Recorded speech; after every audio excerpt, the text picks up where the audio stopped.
ಅಂಧ ಮಕ್ಕಳೊಂದಿಗೆ ಕಲಾವಿದ ಸಿಎನ್ ಮುನಿರಾಜ್ ಜನ್ಮ ದಿನಾಚರಣೆ, ಸಾಧಕರಿಗೆ ಸನ್ಮಾನ. ಶಿಡ್ಲಘಟ್ಟ. ಚಲನಚಿತ್ರ ನಟ ಹಾಗೂ ಕಲಾವಿದ ಸಿಎನ್ ಮುನಿರಾಜು ಅವರ 51ನೇ ಜನ್ಮದಿನದ ಅಂಗವಾಗಿ ನಗರದ ಆಶಾಕಿರಣ ಅಂಧ ಮಕ್ಕಳ ವಸತಿ ಶಾಲೆಯ ಆವರಣದಲ್ಲಿ ಅರ್ಥಪೂರ್ಣ ಸಾಂಸ್ಕೃತಿಕ ಹಾಗೂ ಸೇವಾ ಕಾರ್ಯಕ್ರಮ ಹಮ್ಮಿಕೊಳ್ಳಲಾಗಿತ್ತು. ಶಿಡ್ಲಘಟ್ಟ ತಾಲೂಕು ಕಲಾವಿದರ ಬಳಗದ ವತಿಯಿಂದ ಆಯೋಜಿಸಲಾಗಿದ್ದ ಈ ಸಮಾರಂಭದಲ್ಲಿ ಮಕ್ಕಳಿಗೆ ಅನ್ನದಾನ ಹಾಗೂ ಪುಸ್ತಕ ವಿತರಿಸುವ ಮೂಲಕ ಜನ್ಮದಿನವನ್ನು ಸರಳವಾಗಿ ಆಚರಿಸಲಾಯಿತು. ಕಾರ್ಯಕ್ರಮವನ್ನು ಉದ್ಘಾಟಿಸಿ ಮಾತನಾಡಿದ ಹಸಿರೆ ಉಸಿರು ಟ್ರಸ್ಟ್ನ ರಾಜ್ಯಾಧ್ಯಕ್ಷ ಬೆಟ್ಟ ಹಲಸೂರು ಡಾಕ್ಟರ್ ಶ್ರೀನಿವಾಸ ಮೂರ್ತಿ, ಕಲಾವಿದರು ಸಮಾಜದ ಸಾಂಸ್ಕೃತಿಕ ಆಸ್ತಿಯಾಗಿದ್ದು ಅವರ ಪ್ರತಿಭೆ ನಾಡಿಗೆ ಮಾದರಿಯಾಗಿದೆ. ಜಾತಿ ಭೇದ ಮರೆತು ಭಾರತ ಮಾತೆ ಮತ್ತು ಕನ್ನಡ ಮಾತೆಯನ್ನು ಗೌರವಿಸುವ ಮನೋಭಾವ ಬೆಳೆಸಿಕೊಳ್ಳಬೇಕು ಅಂತ ತಿಳಿಸಿದರು. ಇದೇ ವೇಳೆ ಅವರು ಸರ್ಕಾರಿ ಶಾಲೆಗಳಿಗೆ ಉಚಿತ ಧ್ವಜಕಂಬ ಹಾಗೂ ಪರಿಸರ ಸಂರಕ್ಷಣೆಗಾಗಿ ಉಚಿತ ಗಿಡಗಳನ್ನು ನೀಡುವುದಾಗಿ ಘೋಷಿಸಿದರು. ತಾಲೂಕು ರೈತ ಸಂಘದ ಅಧ್ಯಕ್ಷ ರವಿಪ್ರಕಾಶ್ ಮಾತನಾಡಿ, ಹುಟ್ಟುಹಬ್ಬವನ್ನು ವೈಭವಕ್ಕೆ ಸೀಮಿತಗೊಳಿಸದೆ ಅಂಧ ಮಕ್ಕಳೊಂದಿಗೆ ಸಿಹಿ ಹಂಚಿ ಸಂಭ್ರಮಿಸುತ್ತಿರುವುದು ಮುನಿರಾಜು ಅವರ ಸಮಾಜಮುಖಿ ಚಿಂತನೆಯನ್ನು ತೋರಿಸುತ್ತದೆ. ಪ್ರತಿಯೊಬ್ಬರು ತಮ್ಮ ಜನ್ಮದಿನದಂದು ಕನಿಷ್ಠ 1 ಗಿಡ ನಾಟಿ ಮಾಡುವ ಮೂಲಕ ಪರಿಸರ ರಕ್ಷಣೆಗೆ ಮುಂದಾಗಬೇಕು ಅಂತ ಆಶಯ ವ್ಯಕ್ತಪಡಿಸಿದರು. ಸೇವಾ ಕ್ಷೇತ್ರದಲ್ಲಿ ಗುರುತಿಸಿಕೊಂಡಿರುವ ಗಣ್ಯರಿಗೆ ಇದೇ ಸಂದರ್ಭದಲ್ಲಿ ವಿವಿಧ ಪ್ರಶಸ್ತಿ ನೀಡಿ ಗೌರವಿಸಲಾಯಿತು. ಪೊಲೀಸ್ ಇಲಾಖೆಯ ಪ್ರಮೋದ್ ರೆಡ್ಡಿ ಅವರಿಗೆ ಕರುನಾಡ ಸೇವಾರತ್ನ, ಗಾಯಕಿ ಶ್ರೀಮತಿ ಲತಾ ಅವರಿಗೆ ಕನ್ನಡ ರಾಜ್ಯೋತ್ಸವ ಪ್ರಶಸ್ತಿ ಹಾಗೂ ನಗರಸಭಾ ಸದಸ್ಯ ಎಸ್.ಎ. ನಾರಾಯಣಸ್ವಾಮಿ ಅವರಿಗೆ ಶ್ರೀ ಶಿವಕುಮಾರ ಸ್ವಾಮೀಜಿ ರಾಜ್ಯ ಪ್ರಶಸ್ತಿ ನೀಡಿ ಸನ್ಮಾನಿಸಲಾಯಿತು. ಕಾರ್ಯಕ್ರಮದ ಅಂಗವಾಗಿ ಕಲಾವಿದರಿಂದ ನಡೆದ ಗಾನಲಹರಿ ಗಾಯನ ಕಾರ್ಯಕ್ರಮ ನೆರೆದಿದ್ದವರ ಮನಸೂರೆಗೊಳಿಸಿತು.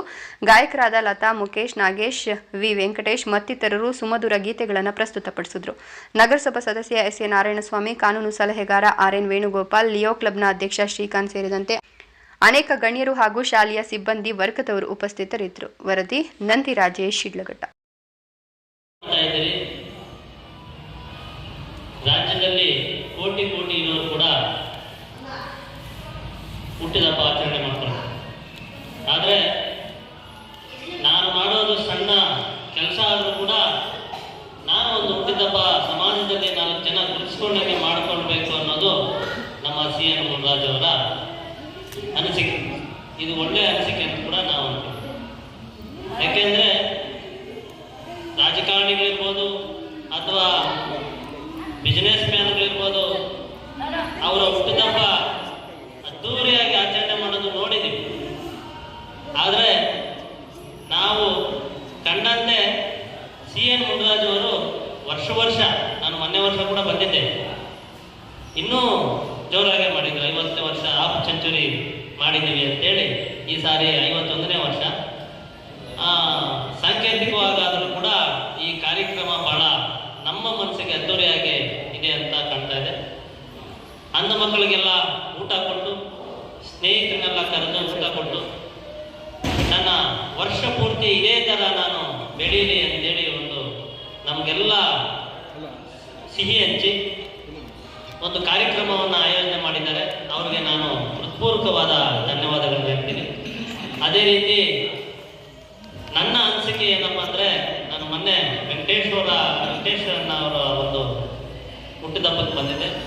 ಅವತ್ತು ನಾನು ಹೇಳಿದ್ದೇನೆಂದರೆ, ಕನಿಷ್ಠ ನಾವು ಕೇಕ್ ಕಟ್ ಮಾಡೋದು ಅಥವಾ ಇನ್ಯಾರೋ ಅದು 4 ಜನ ಮೆಚ್ಕೊಳ್ಳೋದಕ್ಕೆ ಮಾಡೋದಕ್ಕಿಂತನೂ ಕನಿಷ್ಠ ಅವತ್ತಿನ ದಿವಸ ಒಂದು 2 ಗಿಡ ಇಲ್ಲ 1 ಗಿಡ ಆಗಿ ಹಣ್ಣು ಬಿಡುವಂಥ ಗಿಡ ನಾಟಿ ಮಾಡಿದ್ರೆ ಇವತ್ತಲ್ಲ ನಾಳೆ ಅದನ್ನು ಚೆನ್ನಾಗಿ ಪೋಷಣೆ ಮಾಡಿದ್ರೆ ಹಣ್ಣು ಬಿಡ್ತಾರೆ, 10 ಜನ ತಿಂತಾರೆ ಅನ್ನೋದು ನನ್ನ ಅನಿಸಿಕೆ. ನನ್ನ ಮಕ್ಕಳದು ಕೂಡ ಹುಟ್ಟಿದಬ್ಬ ದಿವಸ ಗಿಡ ನಾಟಿ ಮಾಡ್ತೀನಿ, 1 ಅಥವಾ 2 ಗಿಡ. ಇವತ್ತು ಅವು ಹಣ್ಣು ಬಿಡ್ತಾ ಇದೆ. ಆ ಒಂದು ಕಾರಣದಿಂದ ನಾವು ತಿನ್ನಿಲ್ಲ ಅಂದ್ರೆ ಇನ್ನೊಬ್ಬರಾದ್ರೂ ಹಣ್ಣು ತಿಂತಾರೆ. ಅದರಿಂದ ಮಕ್ಕಳನ್ನ ನಾವೇನೋ ಕೇಕ್ ಕಟ್ ಮಾಡಿಸ್ತೀವಿ, ಅದ್ದೂರಿಯಾಗಿ ಮನೆಯಲ್ಲಿ ಮಾಡ್ತೀವಿ, ಸಂತೋಷ.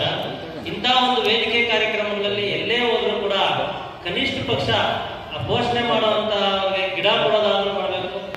ಆಮೇಲೆ ಅಥವಾ ನಾವು 1-2 ಗಿಡ ನಾಟಿ ಮಾಡಿ ಆದರೂ ಈ ಕಾರ್ಯಕ್ರಮವನ್ನು ಮಾಡಬೇಕು ಅಂತೇಳಿ ನನ್ನ ಕಿವಿಮಾತು ಕೂಡ ನನ್ನ ಅನಿಸಿಕೆ. ಈ 2 ಮಾತುಗಳನ್ನು ಹೇಳಿ ನನ್ನ ಮಾತನ್ನು ಮುಗಿಸ್ತಾ ಇದ್ದೀನಿ ಬಂಧುಗಳು. ಇವತ್ತು ವಿಶೇಷವಾಗಿ ನಮ್ಮ ಹಸಿರೇ ಉಸಿರು ಶ್ರೀನಿವಾಸರು ಗಿಡ ತಂದು ಗಿಡ ಕೊಡುಗೆ ಹಾಕಿಕೊಟ್ಟು, ಯಾಕಂದರೆ ಅವರು ಕೂಡ ಹಸಿರೇ ಉಸಿರು ಒಂದು ಸಂಘಟನೆ ಕಟ್ಕೊಂಡು ಗಿಡ ನಾಟಿ ಮಾಡಿಸೋದು ಒಂದು ಕಾರ್ಯದಲ್ಲಿದ್ದಾರೆ. ಅವರು ಕಲಾವಿದರು ಅವ್ರ ಬಗ್ಗೆ ಎಷ್ಟು ಹೇಳಿದ್ರು ಕಡಿಮೆ. ನಾವೆಲ್ಲರೂ ಬೇರೆ ಭಾಗದಲ್ಲಿ ಹುಟ್ಟಿದಬ್ಬನ್ನು ಅಥವಾ ಜನ್ಮ ದಿನೋತ್ಸವವನ್ನು ಆಚರಿಸ್ಕೊತೀವಿ. ಈ ಭಾರತದಲ್ಲಿರೋಂಥ ಕಲ್ಲು ಮಣ್ಣು ಇದೆಲ್ಲ ಕದ್ದು ಮಾರಿ ವಿದೇಶದಲ್ಲೂ ಹುಟ್ಟಿದಬ್ಬ ಆಚರಿಸುವಂಥ ಅಯೋಗ್ಯರಿಗೆ ಇದೊಂದು ಶುಭ ಸಂದೇಶ ಆಗಬೇಕು ನನ್ನ ಉದ್ದೇಶ. ಇವತ್ತು ನಾನು ಈ ಭಾಗದಲ್ಲಿ ಬಂದು 5 ವರ್ಷ ಆಯಿತು. 5 ವರ್ಷ ಸತತವಾಗಿ ನಿಮ್ಮ ಶಿಡ್ಲಘಟ್ಟ ಭಾಗದಲ್ಲೇ ಸೇವೆ ಮಾಡ್ತಾ ಇದ್ದೀನಿ. ಕೆಲವರು ಗೊತ್ತು, ಕೆಲವರು ಗೊತ್ತಿಲ್ಲ. ಮುಂದಿನ ದಿನದಲ್ಲಿ ನಿಮ್ಮ ಯಾವುದೇ ಗೌರ್ಮೆಂಟ್ ಸ್ಕೂಲಲ್ಲಿ ಧ್ವಜಕಂಬ ಇಲ್ಲ ಅಂದರೆ ಅದನ್ನು ನಾವು ಫ್ರೀಯಾಗಿ ನಿಮಗೆ 100 ಅಲ್ಲ 200 ಅಲ್ಲ 500 ಧ್ವಜಕಂಬಗಳನ್ನ ನಾವು ಕೊಡೋಕ್ಕೆ ಸದಾ ಸಿದ್ಧವಾಗಿರ್ತೀವಿ. ಯಾವುದೇ ಕಾರ್ಯಕ್ರಮ ಇತ್ತು ಅಂದರೆ ಅದು ಗಿಡಗಳನ್ನ ಕೊಡುವಂಥದ್ದು ಫ್ರೀಯಾಗಿ ನಿಮ್ಗೆ ಯಾವುದೇ ರೀತಿ ಸಂಭಾವನೆ ಕೊಡಬೇಕಾಗಿಲ್ಲ. ನೀವು ಸಂಭಾವನೆ ನಮಗೆ ಸನ್ಮಾನ ಅಥವಾ ಪ್ರಶಸ್ತಿ ಕೊಡೋ ಅವಶ್ಯಕತೆ ಇರಲ್ಲ. ನಾವು ಹುಟ್ಟಿರೋದು ಈ ಮಣ್ಣಲ್ಲಿ, ಇದು ಹುಟ್ಟಬೇಕಾದ್ರೆ ಪುಣ್ಯ ಮಾಡಿರ್ಬೇಕು. ನೀವು ಬದುಕಿದ್ದೀವಂತೆ ಅದಿದು ದೊಡ್ಡ ಪುಣ್ಯ ಇದೆ. ಇವತ್ತು ನಮ್ಮ ಮುನ್ರಾಜ್ ಅವರು ಈ ದೇವರ ಮಕ್ಕಳ ಜೊತೆ ಒಂದು ಕಾರ್ಯಕ್ರಮ ಆಚರಿಸ್ಬೋದಂದ್ರೆ ಅದಕ್ಕೆ ಯಾವತ್ತೂ ನಾವು ಬೆಲೆ ಕಟ್ಟಕ್ಕಾಗಲ್ಲ. ಯಾವುದೇ ಕಾರ್ಯಕ್ರಮ ಇದ್ದು ಕೂಡ ನಾವು ಮತ್ತೆ ಮುನ್ರಾಜ್, ನಮ್ಮ ವೆಂಕಟೇಶ್, ನಾವೆಲ್ಲ ಸೇರೆ ಮಾಡ್ತಾ ಇದ್ದೀವಿ. ದಯಮಾಡಿ ನಾವೆಲ್ಲರೂ ಸೇರಿ ಭಾರತ ಮಾತನ್ನ ಅಥವಾ ನಮ್ಮ ಕರ್ನಾಟಕ ಮಾತನ್ನ ಹೆಚ್ಚೆಚ್ಚು ಪೂಜಿಸೋಣ, ಗೌರವಿಸೋಣ, ಪ್ರೀತಿಸೋಣ.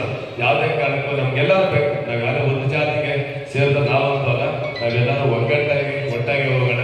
ಒಂದು ವಿಶೇಷ ಸೂಚನೆ, ಇದೇ ತಿಂಗಳು 30ನೇ ತಾರೀಕು ಬೆಂಗಳೂರು ಕನ್ನಡ ಸಾಹಿತ್ಯ ಪರಿಷತ್ತಲ್ಲಿ 3ನೇ ವರ್ಷ. ನಮ್ಮ ಟ್ರಸ್ಟ್ ಮಾಡಿ 3 ವರ್ಷ ಆಗಿದೆ, ಸೇವೆ ಶುರು ಮಾಡಿ 35 ವರ್ಷ ಆಗಿದೆ. ಹಾಗಾಗಿ ತಾವೆಲ್ಲರೂ ಈ ಮೂಲಕ ರಿಕ್ವೆಸ್ಟ್ ಮಾಡ್ತಾ ಇದ್ರಿ, ದಯವಿಟ್ಟು 30ನೇ ತಾರೀಕು ಬೆಳಿಗ್ಗೆ 10ರಿಂದ ಸಂಜೆ 6 ಗಂಟೆವರೆಗೂ ಕಾರ್ಯಕ್ರಮ ಇರುತ್ತೆ. ತಾವೆಲ್ಲರೂ ಬರ್ತಿರೋದು ನಂತ ದಯಮಾಡಿ ಬನ್ನಿ ಸರ್. ನಾವೆಲ್ಲ ಒತ್ತಾಯ ಮಕ್ಕಳು. ಇಲ್ಲಿ ಶ್ರೀಮಂತ ಬಡವ ಅಥವಾ ಸಾಧಕರು ಸಾಧ್ಯ ಇಲ್ಲ ಅಂತಲ್ಲ, ಪ್ರತಿಯೊಬ್ಬರು ಸಾಧಿಕರು.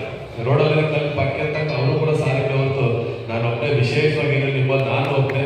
ಯಾವುದೇ ಕಾರಣ ದಯವಿಟ್ಟು ನಾವು ಯಾರು ಪೇಷನ್ಸ್ ಅನ್ಸೋದು ಬೇಡ. ನಾವೆಲ್ಲ ಪ್ಲೀಸ್ ಮುಂದಾಗಿ ಸರ್ ನೋಡಿ ನಾವೆಲ್ಲ ಕಲಿಸ್ಕೊಳ್ಳೋಣ.